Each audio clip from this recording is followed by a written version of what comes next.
Hello my dear friends, you're in the Military Summary channel, and today we will discuss the situation in Ukraine on the 23rd of August of 2023. Today we have a lot of very interesting updates, so let's start. And as you know, tomorrow is the 24th of August, the Independence Day of Ukraine, and basically, as we discussed in the previous videos, I expect that Ukrainians would try to make as much as possible before that date. They need to show the results, they need to show the progress, and the most important, they need to show people the result that they are able to achieve something. Furthermore, don't forget that during the previous days or during the previous months of counter-offensive operation, the Ukrainians haven't almost got nothing on the ground. Today we got a report that the Ukrainians managed to establish control over Robotyne, and we will discuss this a little bit later. And every time when Ukrainians have problems on the front line, we need to expect some terrorist attack or some big explosion or something like this.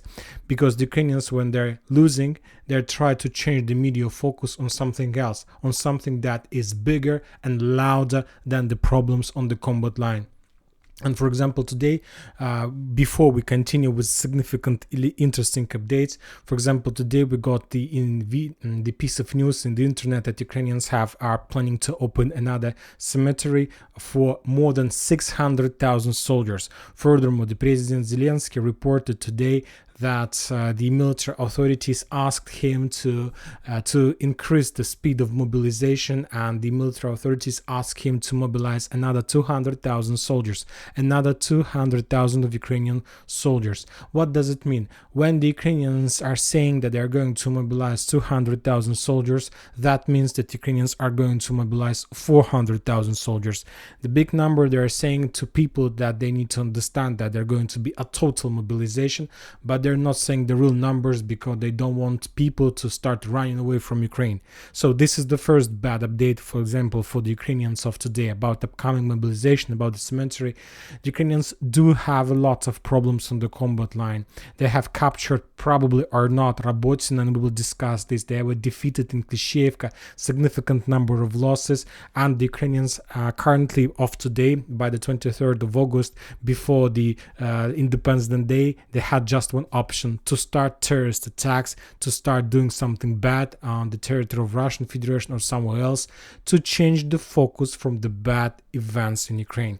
And right before we start making this video, we got an update that aircraft in the vicinity of Moscow, on the north west of Moscow, on the southeast of St. Petersburg, in the Tver region, was shut down or just fell down by himself.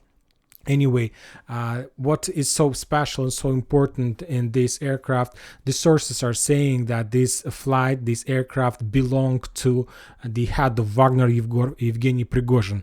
Currently, it's unknown whether the Igor Prigozhin was on the board or not, but maybe when you will see the video, you will already receive this piece of information regarding the absence or of Yevgeny Prigozhin on board or not. But anyway, this is a very big media attack, and if this attack was made by the Ukrainians, obviously they was trying to shut down the aircraft when Prigozhin was on board, and to give this piece of information as a victory, as the greatest victory of Ukrainian special forces before the Independence Day.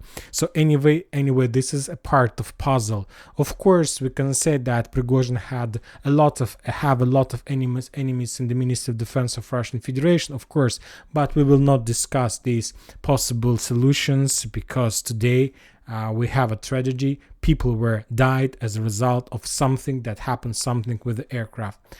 Now let's start with the situation on the ground, and first we're going to move to the Black Sea, because today we got a lot of very interesting updates from this territory as well. During the previous day, during almost every single day, the United States aircrafts, drones like MQ Reaper and Bayraktar were flying in the Black Sea, trying to discover and to get as much as possible information from Kherson, south of Kherson area, and the western part of Crimea. Of course, that information was provided to the Ukrainian special forces, and after that the Ukrainians launched their offensive operation. They were trying to capture the gas stations in the Black Sea. The Russians, to slow down the Ukrainians and to force them to step back, sent their Su-30, and yesterday the Minister of Defense reported that as a result of attack, one boat was destroyed and the Ukrainians were forced to step back. But today we got the video from the Ukrainian side. We see on the video how the Ukrainians were driving around the gas station, trying not to be under attack of Russian missile or something like this. And at the end of the video, we see the launch of missile from the Ukrainian boat in direction of Russian Su-30. You see the launch of missile. Furthermore, today we got another video from another Ukrainian source, basically from boat. The Ukrainians on the boat in the area of gas station were trying to shut down the Russian Su-30. Basically, when the Russians discovered the Ukrainian possibilities, they left the territory, and basically the Russians haven't managed to destroy the Ukrainian boats and haven't managed to force the Ukrainians to step back. And today we got the video how the Ukrainians, as a result of some strike, managed to destroy the Russian air defense system S-400. The sources are saying that attack probably was made not by Storm Shadows or HIMARS or something like this. Basically, the sources are saying that Ukrainians have possibility to use the British equipment to get on boats as close as possible to the let's say to the Crimean coast, let's say like this, and from this area, from boats, the Ukrainians have possibilities to make a strike against the Russian positions, against the Russian air defense positions. So basically this is exactly what happened according to some Russian sources. The Ukrainians got the coast of Crimea, and after that they attacked this area with the weapon and missiles that United Kingdom provided them. Now let's move to, of course, we can't say that this is a significant victory, but we see that the Russians do have a lot of problems in this area, and we see the focus of the Ukrainian forces against Crimea and the southern part of Kherson as if they have some plans regarding this area. And I'll remind you that just during August we got at least 4 significant updates from the Ukrainian side. For example, on this video we see how the Ukrainians managed to discover the Russian S-300 system, and after that, as a result of HIMARS strike or Storm Shadow, the Ukrainians managed to destroy the Russian S-300. Also, we got the updates from the south of Kherson area how the Ukrainians using HIMARS were attacking the Russian infantry on the islands. And in this video we saw another video how the Ukrainians using HIMARS destroyed the Russian squad who had some military exercises. So we see that Ukrainians are trying to clear this area to establish 100% control domination in this area, and based on the facts and geolocated facts we can't say that they can't do this. We can't say that they're not able to implement the situation. Basically, we see a very fierce battle, the battle of the Black Sea. From the Russian side, we see how the Russians are bombing and attacking with missiles the Ukrainian ports like Reni, Izmail, Odessa, trying to suppress and to destroy the energy facilities, port facilities, military facilities in this area. From the Ukrainian side, we see significant number of missile and rocket launches on direction of Crimea and South Kherson district. The battle of the Black Sea is going to continue, and the only possible solution for the Russians is somehow to launch some operation and to capture Odessa. Without this operation, I believe that the Russians don't have possibility to secure this area from the Ukrainian attacks. But we understand what price the Russians will pay if they start any operation against the Odessa. They need significantly big army. And one more time, before we continue about mobilization, one more time, the Ukrainians are planning to announce another 200,000 mobilization. But currently the Russians have some reserves, but these reserves they have is enough to stop and defeat the Ukrainians on the combat line. Another 200,000 or 400,000 of Ukrainians anyway will force the Russians to launch their own mobilization, because the forces they have is not enough to stand against another wave of mobilization from the Ukrainian side. Now let's move to Kherson area. The Russians reported that as a result of fierce artillery bombings, not even artillery bombings, currently it's drone attacks, the Ukrainians lost 20 soldiers, 3 armored vehicles and 1 artillery system. On this video we see how the Russians discovered the Ukrainian howitzer, and as a result of onset strike the howitzer was destroyed. Now we're moving to Robotyne, and according to the latest update we got, the Ukrainians, as a result of fierce clashes, as a result of storming operation, as a result of very fierce assault, managed to establish control over the main town, or the main building in the southern part of Robotyne. As I understand, this is the town hall, or let's say school, some building that belongs to local authorities. It's not like a private building. So basically, as I understand, this is the building that can be determined as the central, the main center of the building, and if you are able to establish control flag of the building, that means that the settlement is under your control. So the Ukrainians captured the building right before the beginning of the Independence Day. So Zelensky already have few updates to give his people after or while making mobilization, because from one side he has a bad piece of news regarding mobilization, and now he can show the photo and video of Robotyne and tell the Ukrainians that we are winning and we can make another mobilization, and people will eat this piece of news without any problems. Anyway, what was that? What did happen? Why the Russians were forced to step back? And today we got a lot of geolocated videos from this bridgehead. So what did happen? Basically, the Ukrainians made two attacks. The first attack, as usually, was going along the road to the southern part of Robotyne. The Ukrainians were attacking in this direction using armored vehicles. Another attack took place in the eastern direction of the settlement, and the Ukrainians managed to redeploy some more mechanized forces, and using a lot of armored vehicles and infantry, the Ukrainians were pushing to the south, trying to force the Russians to step back to the south as well. We had a lot of video and photo confirmations from the Russian side, how they were attacking and destroying the Ukrainian armored vehicles in Robotyne and so on. Furthermore, a lot of Russian sources reported about the fact the situation is under Russian control, that as a result of a small regrouping, the Russians managed to launch a counterattack and to force the Ukrainians to step back to the northern part and so on. Maybe all these updates and all those pieces of news are correct, but there was another situation, another wave of attack from the Ukrainian side, and that attack took place on very deep in the eastern direction from Robotyne.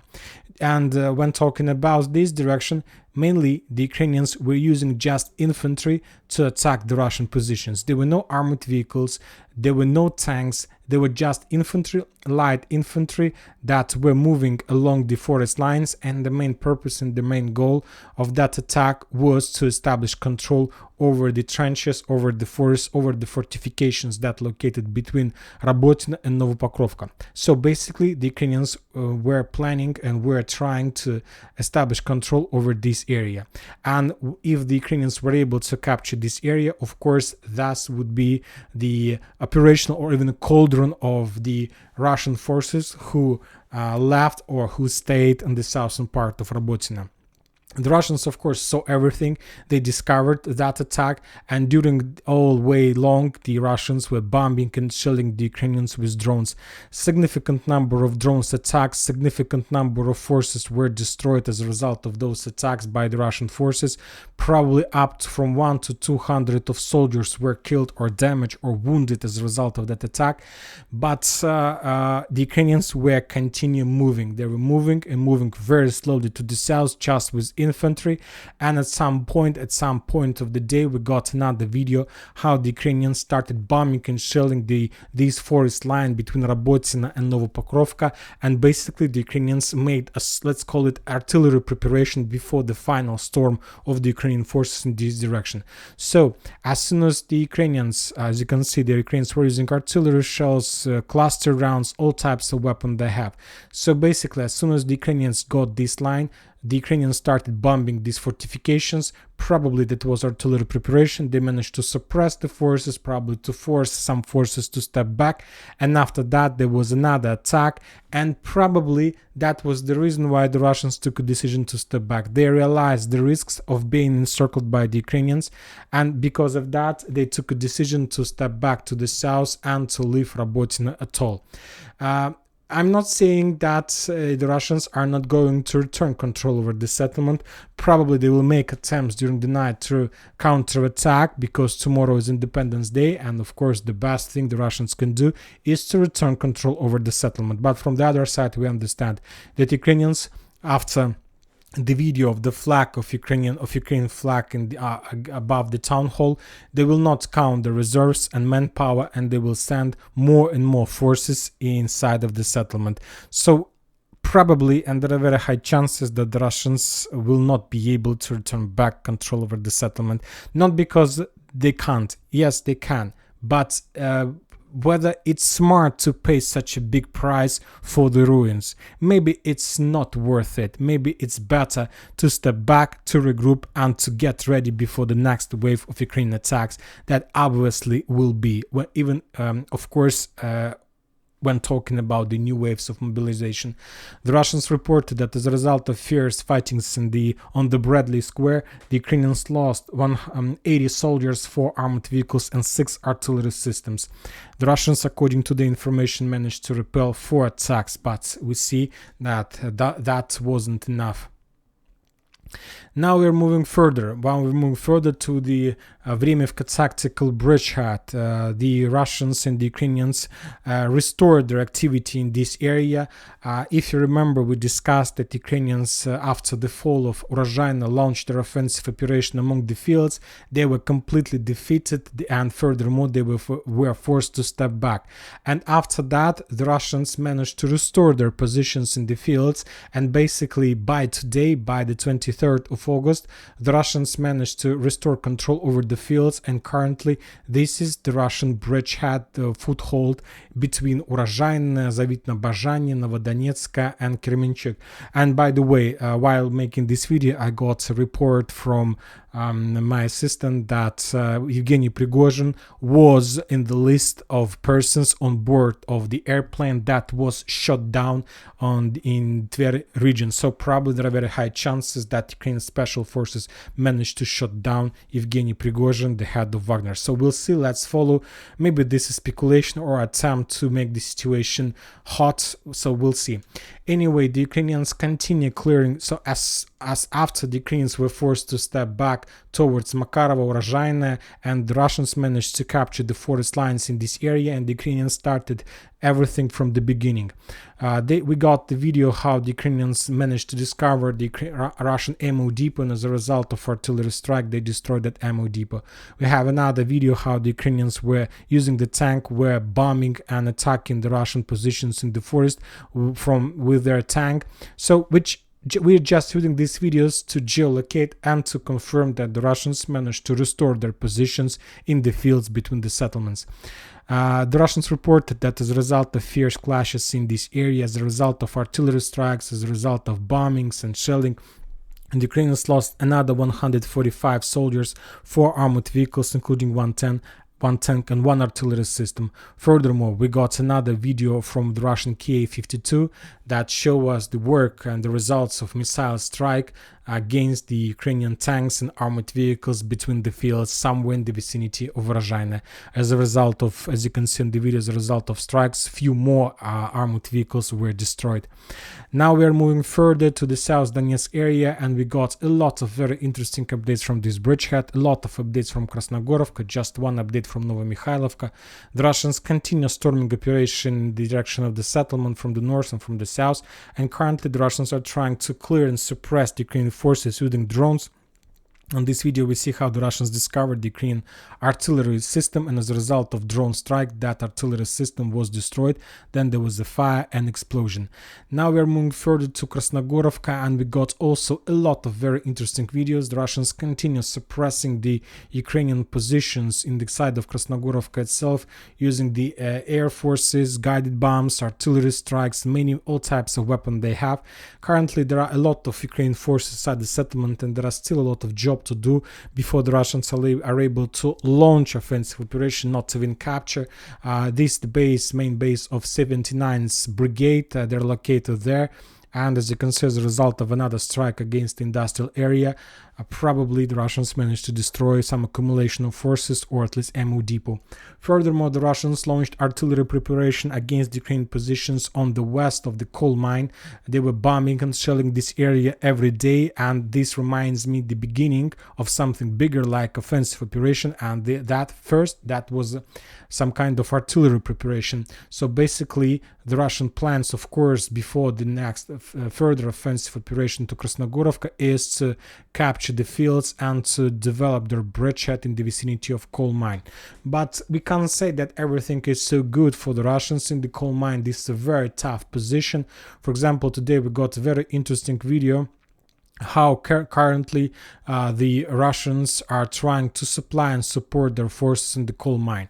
They can't use armored vehicles, they can't use infantry because there are hundreds of Ukrainian drones who controls the fields, and if the drones see any movement, of course the drones start attacking the fields with cluster rounds, with artillery. So the only one way how the Ukrainians have possibility to support their forces in this stronghold is using drones. On this video we see how the drone brought the Russian forces in this area cigarettes, food, water, paper, everything necessary for the infantry just to survive and to hold this position.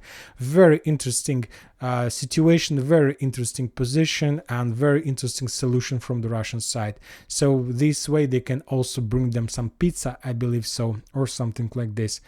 The Russians reported that as a result of fierce clashes on Donetsk front line, the Ukrainians lost 180 soldiers, 6 armored vehicles and 4 artillery systems. When talking about Klishchiivka, we haven't received almost nothing from this area, just few videos how the Ukrainians were bombing and attacking and trying to suppress the Russian artillery that the Russians hide or tried to hide inside of Artyomovsk. On this video we see destroyed Russian South Tulpan, or howitzer Tulpan, as a result of FVP drone strike. Now we are moving further to the Siversk bridgeheads. After a few days of small pause, we start receiving more updates. The Ukrainians are extremely focused on the Lysychansk coal refinery. This is a very big stronghold, the best area to hide, to have some storage, to have some warehouse, ammo depots.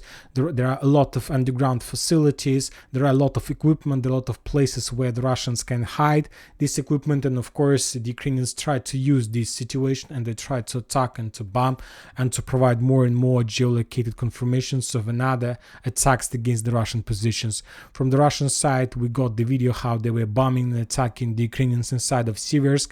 The Russians managed to discover the Ukrainian operational ammo depot, local ammo depot, and as a result of artillery strike, that ammo depot was destroyed.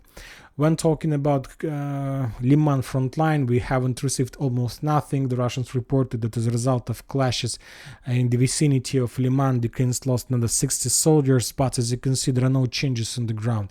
Very difficult situation in Kremenaya Forest. The Russians try to push, but they can't rely on a very big progress. They can capture just a few square meters before the next very long operational pause. The area is very difficult. The only thing they can do, the Russians, is to bomb and attack this territory with missiles, with rockets, with everything they have, just to burn and to set this forest on fire and to force the Ukrainians to step back. When talking about Kupiansk, we haven't received nothing. Like today, we haven't received updates regarding Sinkovka. So basically, I have changed the map, and now I'm showing the map, this settlement, as in the gray zone. And today we got more geolocations from the northern part, which confirms that this settlement either in the gray zone or at least under Ukrainian control. For example, in this video, we see how the Russians were bombing and attacking the Ukrainian artillery systems and their armored vehicles inside of the forest to the north of Sinkovka, and the Russians were bombing this area with the grenades, with drones, with FEP drones, the Ukrainian infantry, which confirms the Ukrainian control. Anyway, the Russians reported that as a result of clashes, the Ukrainians lost around 170 soldiers, 9 armored vehicles, and 2 artillery systems as a result of clashes in this area. So today is 23rd of August. Very interesting situation one more time with the business jet of Evgeny Prigozhin. I believe that when you're gonna see the video, you're gonna see everything and details regarding the plane. Currently it's 8 p.m. of the local time, and by today We just know that Prigozhin was in the list and that his business jet was shut down between St. Petersburg and Moscow, and there are very high chances that Prigozhin was also on board. And that's it for today. Military Summary channel reminds we condemn any violence in the world. Thank you for your watching. Subscribe to my channel, put your likes, join my Patreon, and have a good day. Bye bye.